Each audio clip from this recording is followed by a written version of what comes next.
क्या करेंगे?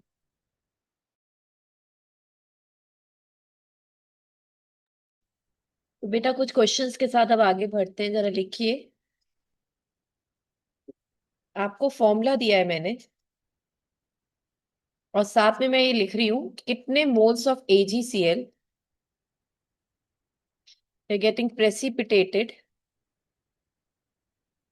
per mole of the compound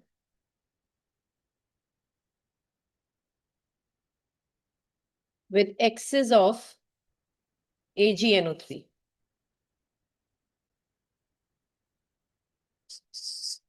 जैसे मैंने आपको दिया PdCl2.4 अमोनिया और मैंने लिख दिया यहाँ पे 2।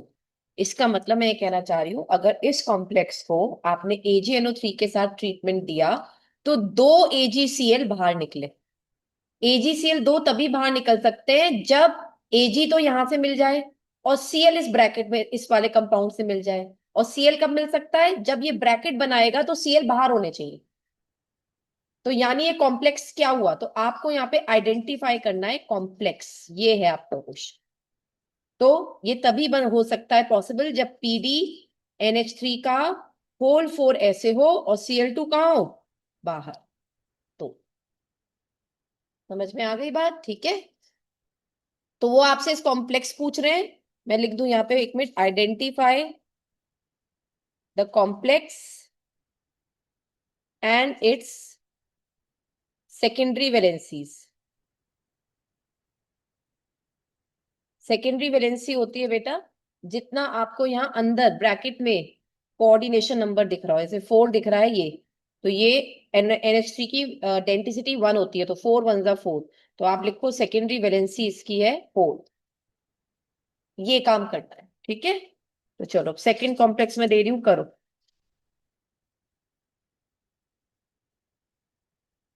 चलो बताओ। तभी 2 AgCl बाहर निकलेंगे जब Ag तो यहां से मिल जाए और Cl इसमें से मिले। और Cl इसमें से कब मिलेगा? जब Cl बाहर होंगे। तो कॉम्प्लेक्स हो गया NiH2O का होल 6 Cl2 बाहर। और सेकेंडरी वैलेंसी इसकी बता दो। वाटर की मोनोडेंटिसिटी होती है 1, 1 6 जा 6।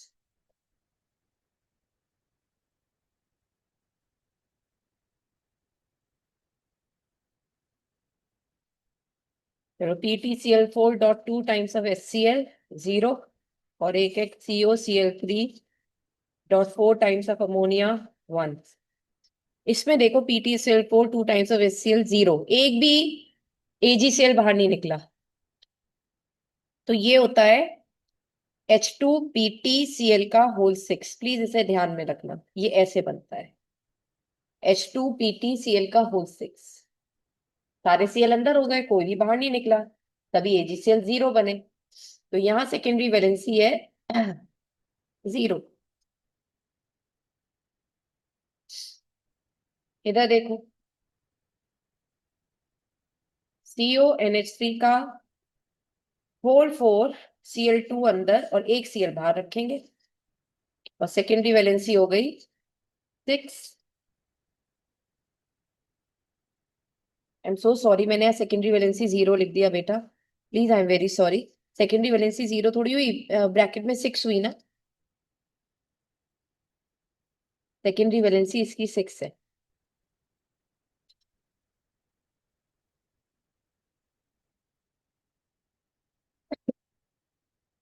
इसकी क्यों 6 है? 2 और 4 और सबकी मोनोडेंटेट लाइगेंड्स है, इसलिए 4 1 जा 4 प्लस 2 1 जा 2, तो 6 आया इसका।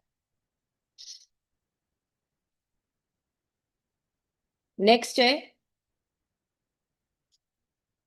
PtCl2.2 times of ammonia 0।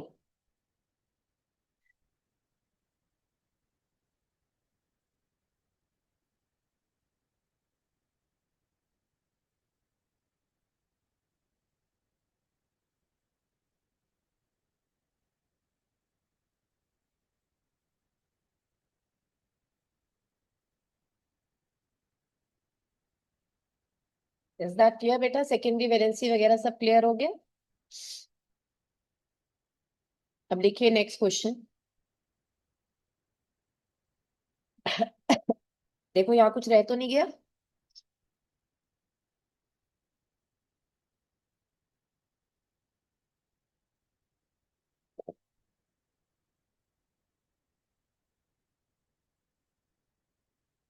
A coordination compound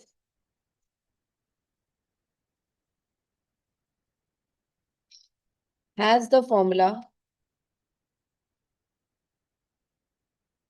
COCl3.4 ammonia.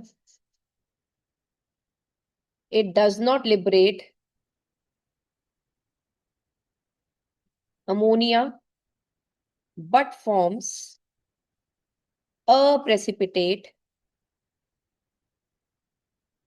of AgCl on treatment with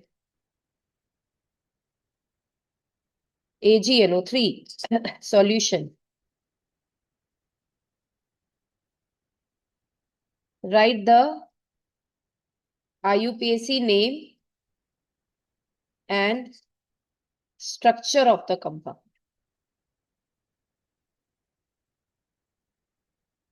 of the complex. चलिए कीजिए पहले आप।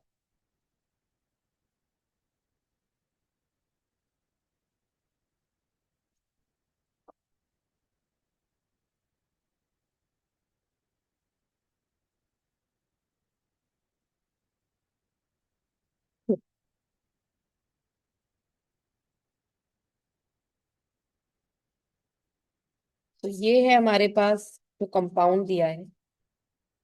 एक NH AgCl बाहर निकला है, तो पक्का चारों अमोनिया अंदर है क्योंकि काई है, लिबरेट नहीं कर रहा।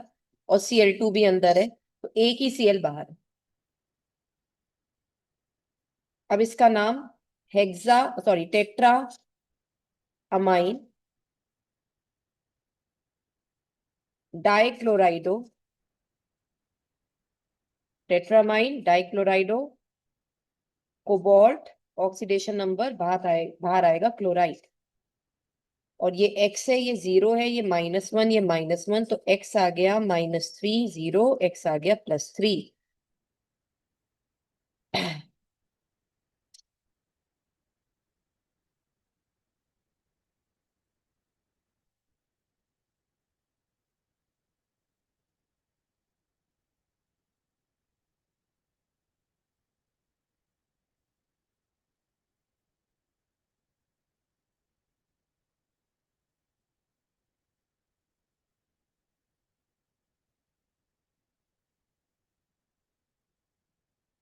1 मिनट बच्चे।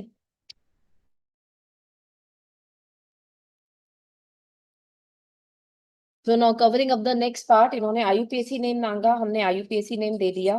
अभी कह रहे हैं स्ट्रक्चर बताओ। अब देखो 4 और 2 मिलाकर इसका 6 कोऑर्डिनेशन नंबर आता है। जिसका 6 कोऑर्डिनेशन नंबर आता है उसका स्ट्रक्चर ऑक्टाहेड्रल होता है। ठीक है, तो यहाँ लिख दीजिए with coordination number 6 the structure of the above complex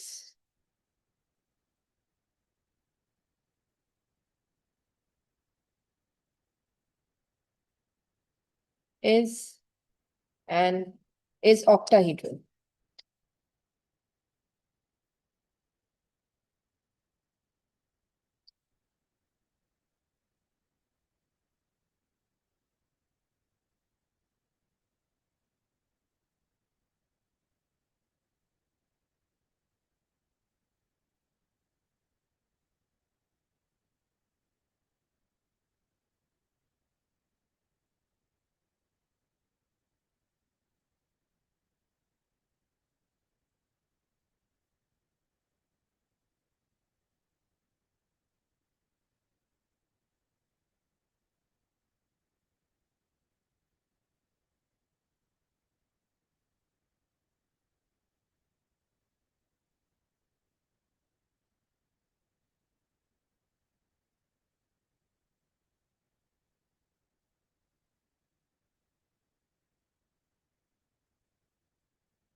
चलिए बेटा आप जरा लिखिएगा, relationship between crystal field splitting energy, जो आपने क्रिस्टल फील्ड थ्योरी में पढ़ा था, एंड लैम्डा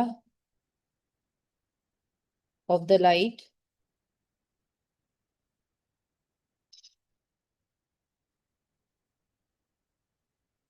देखो बेटा, जब भी किसी कॉम्प्लेक्स के ऊपर, कोऑर्डिनेशन कॉम्प्लेक्स है, व्हाइट लाइट फॉल होती है, when white light falls on a complex, तो कुछ पार्ट इस लाइट का इज एब्सॉर्ब्ड।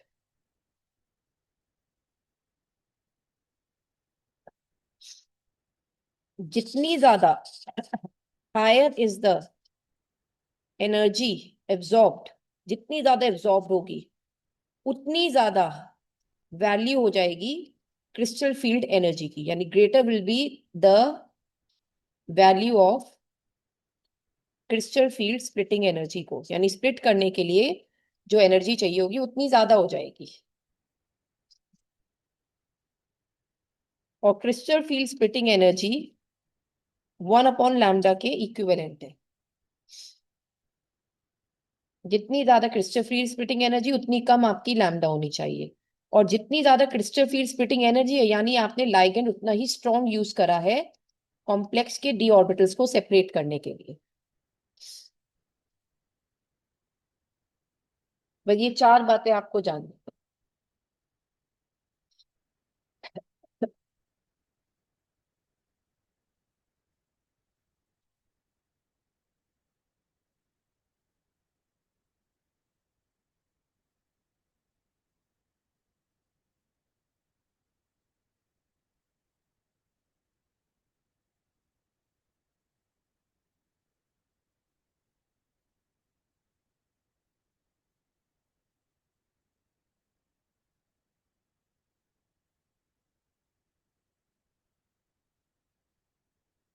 जैसे हमारे पास है NiNO2 का होल 6 4 - NiNH3 का होल 6 2 + NiNH2O का होल 6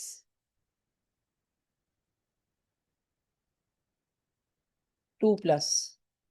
अब देखो निकल तो कॉमन है, अलग है तो क्या, लाइगेंड्स NO2 NH3 और वाटर।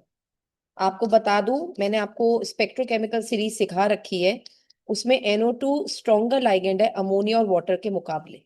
ये हमारे पास लाइगेंड की स्ट्रेंथ है। अब सपोज उन्होंने कह दिया कि ये बताओ, इन्हें आप इंक्रीजिंग ऑर्डर ऑफ लैम्डा पे अरेंज करो, तो हमने ये पढ़ा ना, जितना स्ट्रॉन्ग लाइगेंड उतनी ज्यादा CFSC, और जितना ज्यादा CFSC उतनी कम ये। तो ज्यादा स्ट्रॉन्ग लाइगेंड कौन सा है, NO2, यानी इसका लैम्डा सबसे कम होगा। Is that clear? तो यानी Ni, अच्छा इन्होंने क्या मांगा, इंक्रीजिंग ऑर्डर, या NiNO2 का, मैं बेटा एक पहले लिख दूं यहाँ पे, एक सेकेंड।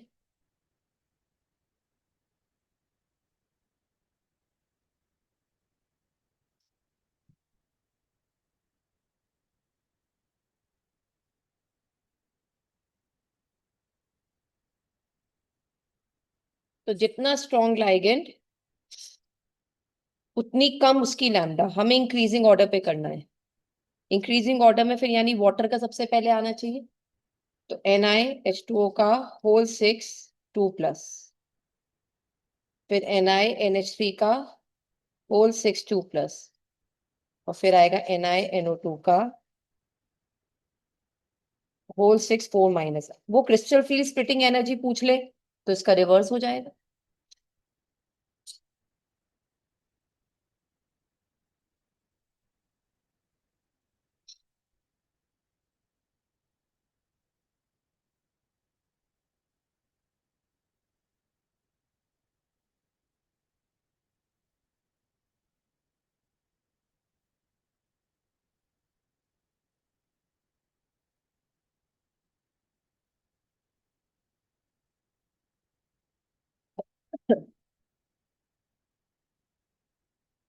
Now listen बच्चे, we are done with the entire part of coordination compound. This chapter is over.